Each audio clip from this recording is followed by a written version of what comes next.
नमस्कार, कृति समाचारमा स्वागत छ। म शान्त दाहाल। समाचार सुरु गरौँ मुख्य खबरबाट।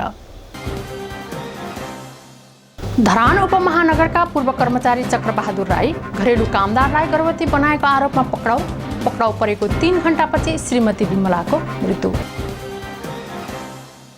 कोरोनाबाट बाजुरामा 2 वर्षीय बालिकाको मृत्यु भएको पुष्टि।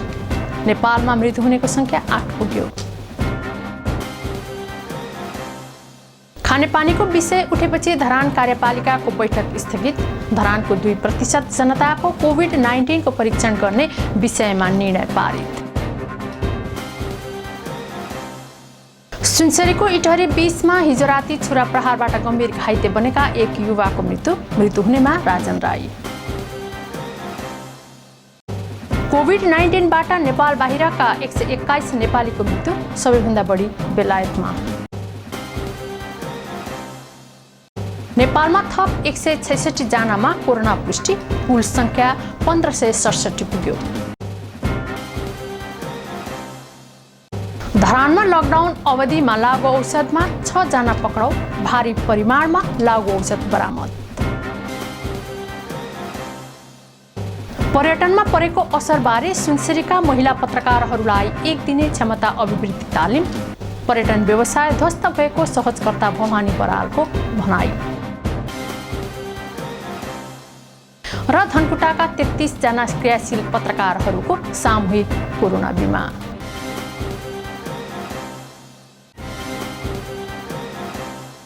अब समाचार विस्तारमा। घरेलु कामदारको रूपमा रहेकी तराई क्षेत्रको एक सीमान्तकृत युवतीलाई गर्भवती बनाएको आरोपमा धरान उपमहानगरका पूर्व कर्मचारीलाई धरान प्रहरीले नियन्त्रणमा लिएको छ। धरान उपमहानगरको सामाजिक विकास शाखामा कार्यरत रहेका पूर्व कर्मचारी चक्रबहादुर राईलाई आइतबार पक्राउ गरिएको हो। अवकाश हुनु पूर्व उनी धरान 20 को वडा सचिव पनि रहेका थिए। चक्रबहादुरले 2075 पौषदेखि मुसहर थरकी युवतीलाई घरमा राखेका थिए। केही दिन अघि मात्रै ती युवतीलाई घरबाट निकालिदिएपछि विष्णुपादुकाको वन गस्तीमा हिँडेका महिलाहरूले देखेपछि सोध्दा वास्तविकता खुलेको विष्णुपादुका माछा माराका एक स्थानीयले बताउनुभयो। त्यसपछि महिलाहरूकै सक्रियतामा इलाका प्रहरी कार्यालय धरानमा उजुरी दिएको थियो। उजुरीपछि चक्रबहादुर पक्राउ परेका थिए। उनी पक्राउ भएको केही समयपछि नै उनको श्रीमती 44 वर्षीय विमला राई घरको सिकुवामा मृत अवस्थामा भेटेकी थिइन्। पति चक्रबहादुरलाई प्रहरीले 6 बजेतिर पक्राउ गरेको थियो भने उनी करिब 9:30 बजेतिर खाटबाट घोप्टो परेर लडेको अवस्थामा स्थानीयवासीले देखेका थिए। इलाका प्रहरी कार्यालय धरानका डीएसपी डुण्डीराज नौपानेले विष्णुपादुकाको महिला बचत तथा ऋण सहकारी संस्थाले बालिकाको तर्फबाट उजुरी गरेपछि पक्राउ गरिएको बताउनुभयो। पछि श्रीमतीको मृत्यु भएको भन्ने सुन्नमा आएपछि वडाध्यक्ष मणिराम राई लगायतलाई राखेर नै मुचुल्का उठाएर शवलाई बीपी प्रतिष्ठानको मर्चरीमा राखिएको बताउनुभयो। बाजुरा जिल्लाकी 1-2 वर्षीय बालिकाको कोरोना भाइरसका कारण मृत्यु भएको छ। मृतक बालिकाको स्वाब परीक्षणपछि कोरोना पुष्टि भएको सुदूरपश्चिम स्वास्थ्य निर्देशनालयका निर्देशक डाक्टर गुणराज अवस्थीले जानकारी दिनुभयो। आइतबार बिहान मृत्यु भएकी बालिकाको 2 दिन अघि नै स्वाब परीक्षणका लागि धनगढी पठाइएको थियो। उनी जिल्ला अस्पतालमा उपचाररत थिइन्। उनको आमालाई पनि कोरोना भएको पुष्टि भएको छ। ती मृतक बालिकाको बुवा आमा नै 1 साता अघि भारतको दिल्लीबाट नेपाल आएका थिए। 4 दिन अघि उनीहरू जिल्ला अस्पताल आएका थिए। बालिकामा ज्वरो, झाडा पखाला, श्वास फेर्न गाह्रो हुने जस्ता लक्षण देखिएको स्वास्थ्यकर्मीले जनाएका छन्। अस्पताल ल्याउँदा उनी बेहोस अवस्थामा रहेकी थिइन्। यो सँगै नेपालमा कोरोनाबाट मृत्यु हुनेको संख्या 8 पुगेको छ। यसअघि 7 जनाको ज्यान गएको थियो। तर हालसम्म स्वास्थ्य तथा जनसङ्ख्या मन्त्रालयले मर्नेको तथ्याङ्क अद्यावधिक गरेको छैन। धरान उपमहानगरपालिकाको कार्यपालिकाको बैठकमा खानेपानी संस्थान बोर्डमा नगाभिएको विषय उठेपछि कार्यपालिका बैठक स्थगित भएको छ। कोभिड-19 का विषयमा भएको पहिलो छलफल भने निर्णयमा पुगेको थियो। कोभिड-19 का विषयमा फ्रन्टलाइनमा कार्यरत कर्मचारी, जनप्रतिनिधि, प्रत्यक्ष सरकारवाला, 60 वर्षभन्दा माथि र बालबालिकाहरूको PCR परीक्षण गरिने निर्णय भए लगत्तै अर्को विषय प्रवेश हुने बित्तिकै बैठक स्थगित भएको हो। धरान उपमहानगरपालिकाका प्रमुख तिलक राईले नदीजन्य पदार्थको उत्खननका विषयमा प्रवेश गरे लगत्तै धरान सत्रका वडाध्यक्ष सूर्यबहादुर भट्टराई मनोजले खानेपानीको विषय उठान गरेपछि निर्वाचित 8 जना कार्यपालिका सदस्य र वडाध्यक्षहरूले समर्थन गरेपछि बैठक अगाडि बढ्न सकेन। धरान सत्रका वडाध्यक्ष भट्टराईले आयोजनाको विषय जबसम्म मूर्त रूपमा पुग्दैन तबसम्म कार्यपालिका बैठक बस्नुको कुनै अर्थ नहुने भनेर आफूले कुरा राखेको बताउनुभयो। उहाँले धरानको बजेटका हिसाबले पनि प्रभाव पार्न सँगै धराने जनताको जनजीवनसँग जोडिएको आयोजना भएकाले पनि यस विषयमा कुरा उठाइएको बताउनुभयो। वडाध्यक्ष भट्टराईले खानेपानी संस्थान बोर्डमा हस्तान्तरणको प्रक्रिया हालसम्म अगाडि नबढेको भन्दै आवाज उठाएपछि धरान 15 का अध्यक्ष नरेश कुमार युवारामले पनि समर्थन जनाउनु भएको थियो। त्यसपछि अन्य वडाका अध्यक्षहरूले पनि समर्थन जनाएका थिए। दोस्रो विषयमा प्रवेश गर्नु पूर्व नै खानेपानीको विषय उठान भएको धरान 9 का अध्यक्ष रत्न कटवालले जानकारी दिनुभयो। नगर प्रमुख तिलक राईले 5औं नगरसभाको क्रममा फागुन मसान्तसम्म खानेपानी संस्थानलाई धरान उपमहानगरको खानेपानी व्यवस्थापन बोर्डमा गाभ्ने प्रतिबद्धता गर्नुभएको थियो। धरान उपमहानगरकै उपप्रमुख मन्जु भण्डारी सुवेदीलाई कार्यपालिकाको बैठकबारे बुझ्दा धरानमा कोरोना परीक्षणको दायरा बढाउने पहिलो निर्णय भएको बताउनुभयो। सुनसरीको इटरी बीचमा हिजो राति छुरा प्रहारबाट गम्भीर घाइते बनेका एक युवाको मृत्यु भएको छ। 30 वर्षीय राजन राईको छुरा प्रहारबाट मृत्यु भएको प्रहरीले जनाएको छ। राति करिब 9 बजेतिर उनलाई 3 जनाको समूहले छुरा प्रहार गरेका थिए। उनको उपचारको क्रममा धरान स्थित बीपी कोइराला स्वास्थ्य विज्ञान प्रतिष्ठानमा निधन भएको इटहरीका डीएसपी धर्मराज भण्डारीले जानकारी दिनुभयो। राईमाथि प्रज्वल तामाङ सहित अभिषेक केसी र अभिषेक पौडेल संलग्न रहेका थिए। तामाङले छुरा प्रहार गरे पनि उनलाई अन्यले साथ दिएको डीएसपी भण्डारीले बताउनुभयो। कृति समाचारमा अब विज्ञापन।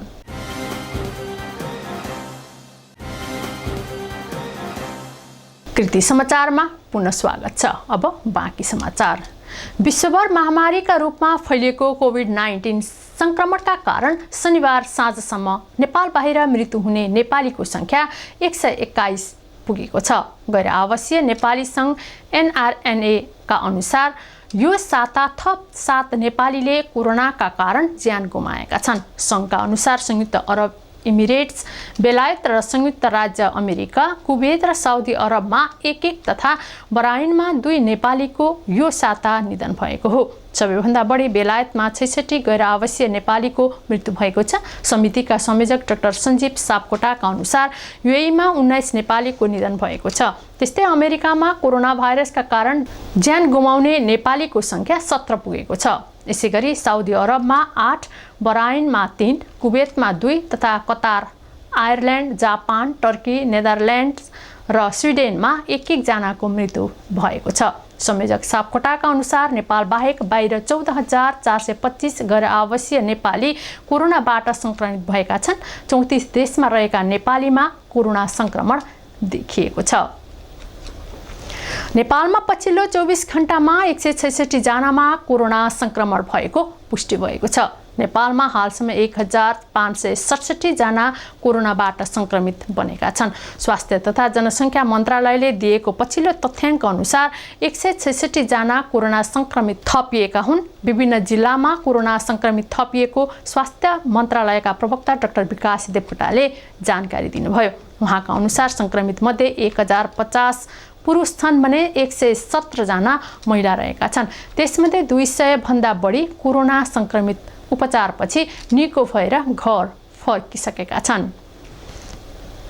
धरान प्रहरीले लकडाउन यता मात्रै ब्राउन सुगर सहित भारी परिमाणमा लागु औषध बरामद गर्न सफल भएको छ।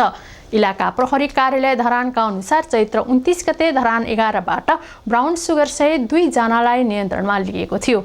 1 ग्राम ब्राउन सुगर सहित प्रहरीले हिमाल राई र दनी राईलाई पक्राउ गरेको थियो। पक्राउ परेका उनीहरूलाई जिल्ला अदालत सुनसरीले पूर्वपक्षका लागि थुनामा राख्ने आदेश दिएको छ। यस्तै जेठ 10 गते प्रहरीले एक महिला सहित 3 जनालाई पक्राउ गर्न सफल भएको थियो। धरान 13 बाट प्रहरीले समिया लिम्बू, घनश्याम राई र मनदीप मगरलाई पक्राउ गरेको थियो। उक्त घटनामा अनुसन्धान भइरहेको इलाका प्रहरी कार्यालय धरानले जनाएको छ। उनीहरूको साथबाट प्रहरीले 3 gram brown sugar, 150 tablet Nitrosun र 83,000 रुपैयाँ नगद बरामद गर्न सफल भएको थियो। त्यस्तै जेठ 13 गते धरान 9 बाट सुभचन्द्र राईलाई नियन्त्रणमा लिएको थियो। सुभचन्द्रको साथबाट प्रहरीले 2,37,000 रुपैयाँ नगद सहित 80 बोतल डाइलेक्स, 1280 क्याप्सुल स्मास्मोप्रोक्सिबन र 300 ट्याब्लेट नाइट्रोसन बरामद गरेको थियो। उक्त घटनामा पनि म्याद थप गरेर प्रहरीले अनुसन्धान गरिरहेको छ। विगतको तुलनामा लकडाउन अवधिमा लागु औषधमा कम पक्राउ परेको प्रहरीले जनाएको छ, तर परिमाणका हिसाबले भने विगतभन्दा बढी रहेको छ। पर्यटनमा परेको असरबारे सुनसरीका महिला पत्रकारहरूलाई 1 दिने क्षमता अभिवृद्धि तालिम दिएको छ।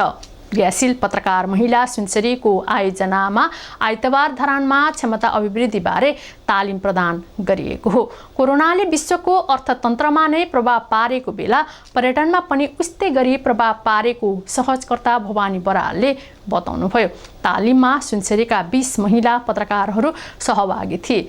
सरकारले चैत्र 11 गतेदेखि लकडाउन जारी गरिरहे पनि विकल्प नदिँदा समस्या भएको सहजकर्ता बरालको तर्क थियो।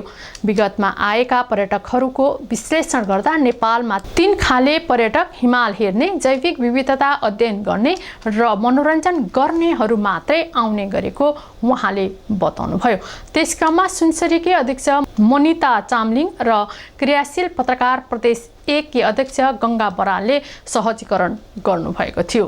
सुनसरीकी अध्यक्ष चामलिङले कोरोना महामारीका कारण लकडाउन लम्बिरहँदा पर्यटन व्यवसाय ध्वस्त भइरहेकाले त्यस विषयमा कसरी रिपोर्टिङ गर्न सकिन्छ भन्ने बारेमा जानकारी गराउन तालिम दिएको बताउनुभयो। सामाजिक दूरी कायम गरेर गरिएको तालिममा सुनसरीको इटहरी, इनरुवा र धरानका सक्रिय महिला पत्रकारहरू सहभागी रहेका थिए। प्रदेश सांसद विकास कोषको सहयोगमा कार्यक्रम गरिएको हो।